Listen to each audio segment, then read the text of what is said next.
Hey guys, hope you're all doing well. Now for today's video, I wanted to talk about a dinosaur that hasn't been seen in this franchise for a very long time, but also one that I think could make a comeback if the creators felt like diving into the past. Because this is an animal that could have a very positive reception towards its return, but also one that actually means a lot to the series in general.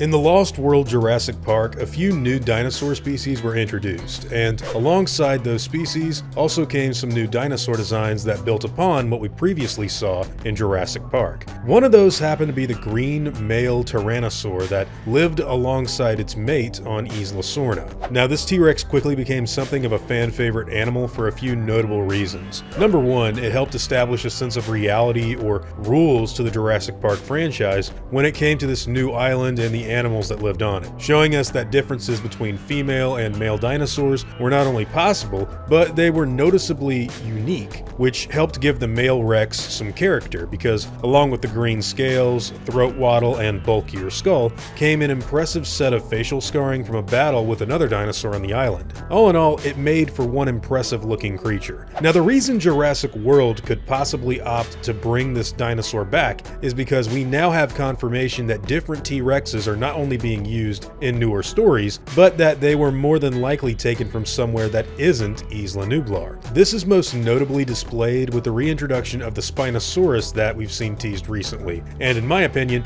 and several other fans, the male T-Rex from the Lost World, or the buck or bull as it's popularly called, would be a great candidate for that return. And that's not only because of its popular design and story relevance either, because if we actually go back to Jurassic Park and the Lost World, we can actually see an evolution in how these films portray dinosaurs that has carried over and become a big deal for the newer Jurassic World movies. Back in the original Jurassic Park, there wasn't really any sort of significant character trait that any of the dinosaurs really displayed that could set them apart from one another. Sure, Robert Muldoon mentions that one of the raptors is a quote, big one, but this is never pointed out to the audience on the screen, and in fact, it's left alone after that one scene in the movie, never to be mentioned again in the story whatsoever. This means that for anyone sitting down and watching Jurassic Park, the big one could be whatever the viewer wants it to be really, which is interesting, but ultimately doesn't really build upon that character description that we got earlier in the film. The Lost World, however, is vastly different.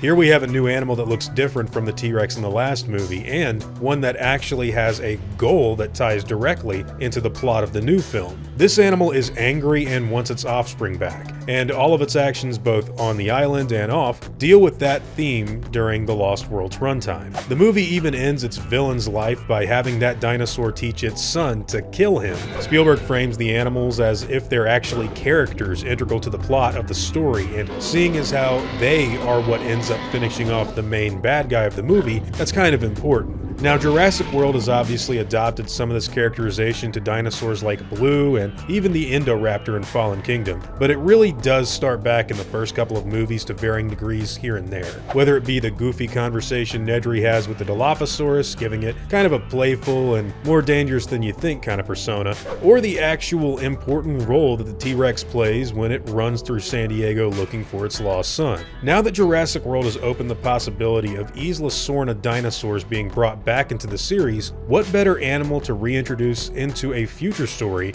than the leading force from the second movie? This is a dinosaur that not only holds an important place for the franchise's history, but also one that fans of the second movie love everywhere. So personally, I think that bringing back the male Rex from that film would be nothing but a good move going forward. In a similar way to bringing back the Spinosaurus from JP3 does, bringing back the Lost World's territorial bull Tyrannosaur would also help tie in newer stories to what's come before. And it could indeed happen now that they're diving into that stuff with newer projects as well. Anyways, these are all just my own thoughts on the subject matter. Now, whatever yours happen to be, I'd love to hear them in the comments down below. Now before I go, I'd like to thank all of my game wardens, as well as all of my InGen executives. I'd also like to thank all of my park workers and InGen hunters as well. Guys, it really means the world to me that you all continue to support what I do, and I never want you to ever forget that. Now, I'd like to thank you all for watching today's video and hope that you all enjoyed the content. If you feel like I deserve it, I'd appreciate the like and hope that you'll consider subscribing if you're interested in hearing from me again. I'll see you all in the next video, guys, and as always, take it easy.